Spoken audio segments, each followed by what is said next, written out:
Қайырлы күн, құрметті канал көрермендері. Менің каналыма қош келдіңіздер. Бүгін біз Силва әдісі бойынша тілектің орындалуына медитация жасаймыз. Бұл сізбен біздің санамызды бағдарламалаудың ең тиімді технологияларының бірі. Өйткені біз қарбалас сәттердегі жағдайлар мен бос нәрселерге назар аудара отырып, мақсатымызды, арманымыз бен тілегімізді жиі ұмытып кетеміз. Бұл медитация бізге мүмкіндіктерді іске асыру жолын көруге көмектеседі. Сіз сәтті мүмкіндіктер жағдайына түсіп қалғандай сезінесіз, және сіздің бейсаналық мүмкіндігіңіз сізге қалауыңызды жүзеге асыруға келеді. Бұл медитация бір тілек үшін 21 күн жасалуы керек. Егер сіз бір күнді өткізіп алсаңыз, ол нөлге айналады және қайтадан бастауыңыз керек болады. Сіз бұл медитацияны 21 күн бойы үнемі жасасаңыз, кез келген уақытта қайталай аласыз. Жалпы медитацияны көп адам діни жоралғы деп ойлайды. Негізі ол рухани жаттығу. Егер спорт денеңізді шынықтырып, тәртіпке бауласа, медитация жаныңыздың, рухыңыздың, ойыңыздың тазарып, шынығуына көмектеседі. Медитацияны күніне 2 рет жасаған жөн. Оған таңертең және кешке 15-20 минуттай уақыт бөлу керек. Таңертең медитацияны ойды жинақтап, дене мен сананы қуаттаса, кешке шаршаңқы күйден арылып, артық ойларды жоюға көмектеседі. Ең басты шарт медитацияны күнде жасау керек. Медитацияны үйде, тыныш жерде жасау керек. Сізді ешкім ештеңе алаңдатпағаны жөн. Медитацияны ұйықтайтын бөлмеде жасамауға кеңес береміз. Себебі миыңыз ұйықтайтын бөлмеде демалып, босаңсығаныңызды түсінгенде ұйықтау керек деп ойлап, қалыпты қызметіне кіріседі. Отырғанда лотос қалпында отыру міндетті емес. Ең бастысы арқаңыз тік болуы керек. Отырысыңыз өзіңізге ыңғайлы болғаны дұрыс. Арқаңыз тік болса, дұрыс демалып, дем шығарасыз. Медитацияны жатып жасасаңыз, ұйықтап қалуыңыз мүмкін. Ыңғайлы қалыпты тапқан соң, денені бос ұстап, дем алыңыз. Көзіңізді жұмыңыз. Белгілі бір нәрсе жайлы ойлаңыз. Мен бақытты болуға лайықпын. Менің табысым шексіз. Мен үлкен жетістіктерге жетіп жатырмын. Мен өзімді жақсы көремін. Мен бәрі жақсы көреді, және мен де өзгені жақсы көре аламын. Өзгелер мені сыйлайды, құрметтейді. Менің денсаулығым мықты, денем шыныққан. Мен материалдық және рухани тұрғыда баймын деген сияқты ойларды 15 минут бойы қайталай беріңіз. Егер басқа нәрсеге ойыңыз ауып кеткенін байқасаңыз, асықпай, қайтадан позитивті ойға оралыңыз. Осының бәрін бейне бір саяхат ретінде қабылдаңыз. Медитация кезінде демалып, дем шығару. Позитивті ойлар, елестету техникасы. Осы 3 әдістің бірін пайдаланып, медитация жасауыңызға болады. Үшеуін кезекпен қолданып көруіңізге де болады. Ендеше денеңізге ыңғайлы жағдай жасап алыңыз, құлақ қапты, яғни наушник киіңіз және ұйықтамауға тырысыңыз. Қалауыңызды есте сақтаңыз. Біз бастаймыз. 3 рет терең дем алып, 3 рет дем шығарыңыз. Және осы сәтте ойша 3 санын елестетіп қайталаңыз. 2-ші рет терең 3 рет дем алып, 3 рет дем шығарыңыз. Және осы сәтте 2 санын ойша елестетіп қайталаңыз. 3-ші рет 3 рет терең тыныс алып, 3 рет дем шығарыңыз. Және тағы да осы сәтте ойша 1 санын елестетіп қайталаңыз. Сіз қазір ойлаудың терең және күрделірек деңгейіндесіз. Сізге бұдан да тереңірек ойлау деңгейіне жету үшін мен 1-ден 10-ға дейін санаймын. Және бұл әрбір сан сізді терең ойлау деңгейіне тереңірек ену сезімін тудырады. 10, 9. Сіз терең еніп барасыз. 8, 7, 6, терең және одан да тереңірек. 5, 4, 3, тереңірек, одан да тереңірек. 2, 1. Сіз бұрынғыдан да терең ойлау деңгейіне жеттіңіз. Сіз денеңізді босаңсыту арқылы одан сайын терең, сау ойлану деңгейіне жете аласыз. Денеңізді босаңсыта түсіңіз. Терең босаңсыну кейін сезініңіз, және бұл терең босаңсыну сезімі бүкіл денеңіздің бойымен аяқ саусақтарыңызға дейін баяу түсуіне мүмкіндік беріңіз. Сіздің денеңіз толығымен босаңсыды. Терең босаңсыну бұл керемет сезім және дененің өте сау күйі деп айтсақ болады. Бағдарламалаудың тиімділігін арттыру мақсатында ойыңызды тереңірек деңгейге көтеруге көмектесу үшін терең демалыңыз және терең босаңсыну күйіне еніңіз. Ол үшін 10-нан 1-ге дейін санаймын. 10, 9, 8, 7, 6, 5, 4, 3, 2, 1. Сіз қазір өте терең деңгейдесіз және сіздің ойыңыз сізге пайдалы барлық ақпаратты сіңіру үшін мүмкіндігінше тиімді жұмыс істеуде. Айналаңызда тыныштық орнады. Сіз ешқайда асықпайсыз және ештеңе ойламауыңыз керек. Сізге көзді жұму ыңғайлы.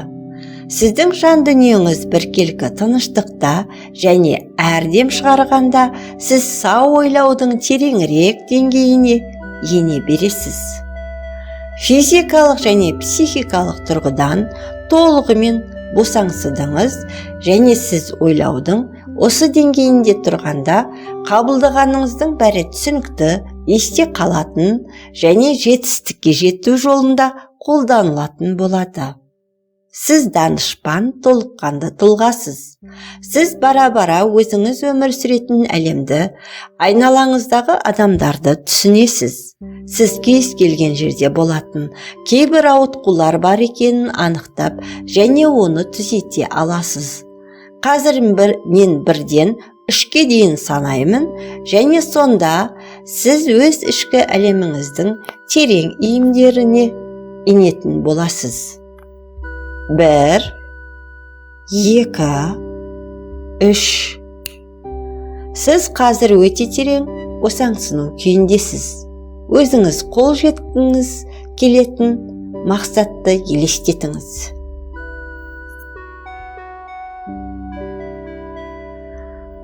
Енді өзіңіздің ақыл-ой экраныңызда өзіңіздің қазіргі жағдайыңызды көк рамада елестетіңіз. Сіздің қазіргі өміріңіз қалай, қандай сенімдер, қандай іс-әрекеттер сіздің қазіргі нақты өміріңізге қалай әсер ететіні туралы ойланыңыз. Сіздің ішкі меніңіз қазіргі жағдайда қандай рөл атқарады және сіздің ақыл-ой, эмоционалды, физикалық құраушы қызметіңіз осы жағдайларда қандай рөл атқарады? Барлығын қазіргі қалпында сақтағанда сізді қоршап тұрған және кедергі келтіретіндердің бәрін қараңыз. Ақыл-ой экраныңызда көріңіз. Бәрін егжей-тегжейлі және нақты түрде бүгін көріңіз.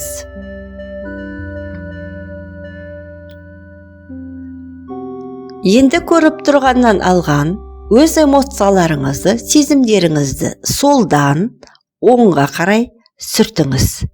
Және ақыл-ой экраныңыздағы көк рама түсін ақ түске өзгертіңіз.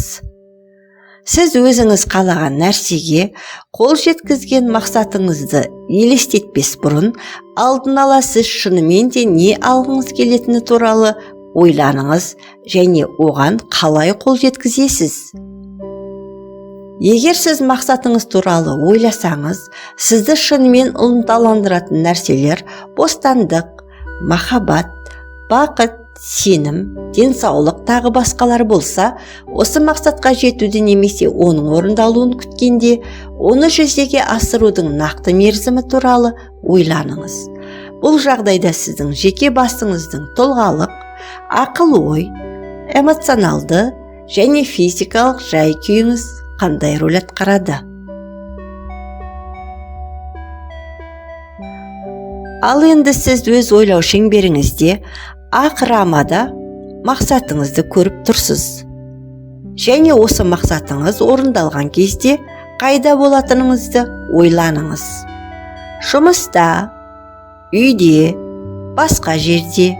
Осы кезде сізбен кім болады және сіздің осы нәтижеңізге қол жеткізгеніңізді кім растайды? Мүмкін бұл сіздің жақындарыңыз болар, отбасыңыз, достарыңыз, таныстарыңыз, бейтаныс адамдар, немесе мүмкін жұмыстағы әріптестеріңіз. Сізге кім кері байланыс береді? Сіз үшін ол неге маңызды? Неліктен сізге бұл кері байланыс кеңірек мағына береді? Себебі, осы жағдай сіздің өзіңізге ғана емес, басқа адамдарға да әсер ете алады. Бұл жағдай сіздің өміріңізді қалай өзгертеді және оны барлық қарым-қатынаста қалай жақсарта түседі? Мен сізге қажетті нәтижені нақты анықтауға және сипаттауға жеткілікті уақыт беремін. Тап қазір орындаңыз.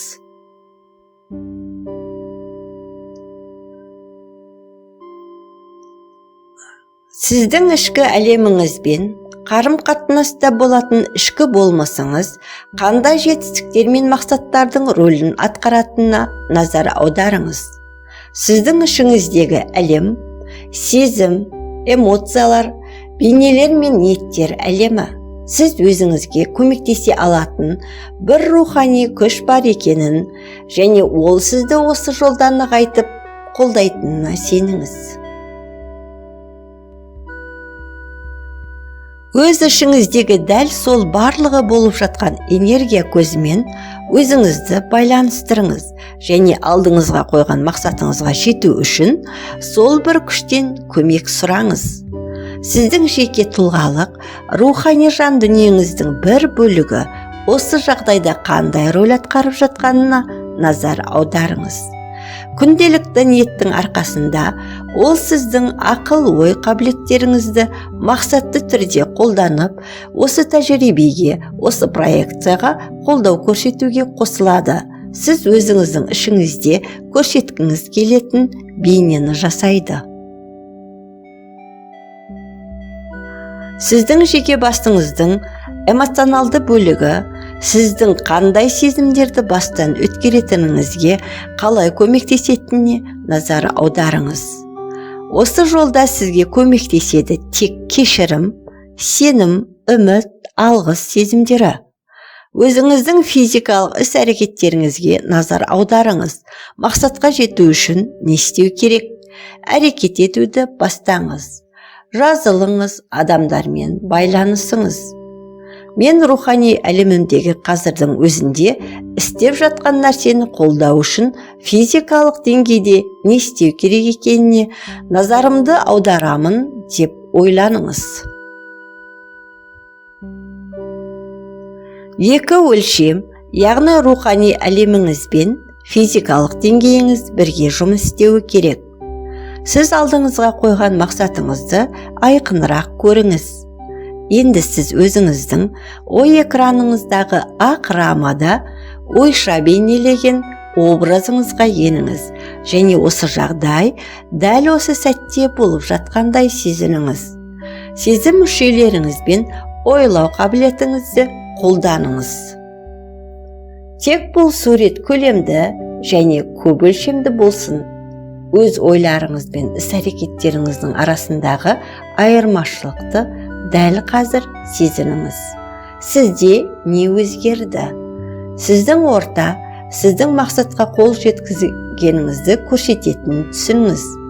Елестете отырып болашақта өз өміріңізді және сізге жақын қарым-қатынастағы адамдарыңыздың өмірін қалай қабылдайтындығыңызды бағалаңыз.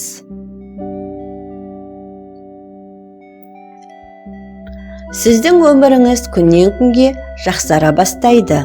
Сәттілік бұл сіздің шындығыңызға айналады.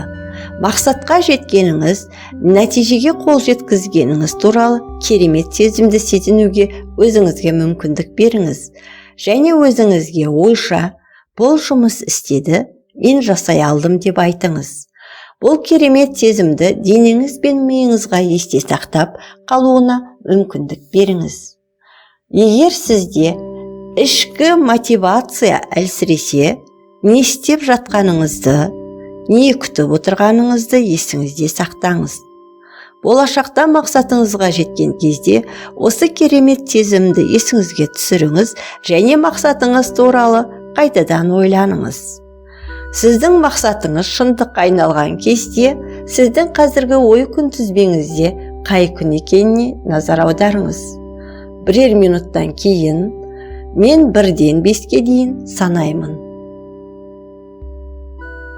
Осы сәтте сіз көзіңізді ашасыз және жігерлі, сергек, өзіңізге сенімді, мінсіз денсаулықта боласыз. 1, 2, баяу ояныңыз. 3, мен 5 деп айтқанда көзіңізді ашасыз. Сіз жігерлі, сергек, мінсіз көңіл күймен, мықты денсаулықпен оянасыз. Медитацияға кіріспес алдыңғы көңіл күйденде өзіңізді жақсы сезініңіз. 4, 5. Көзіңіз ашық, жігерлі, сергек, ояу, мінсіз көңіл күймен, мықты денсаулықпен медитацияға кірген кездегіден өзіңізді жақсы сезінесіз. Көзіңізді ашып, бір тілек үшін осы медитацияны 21 күн тыңдауды ұмытпаңыз. Барлық тілектеріңіздің орындалуын тілеймін.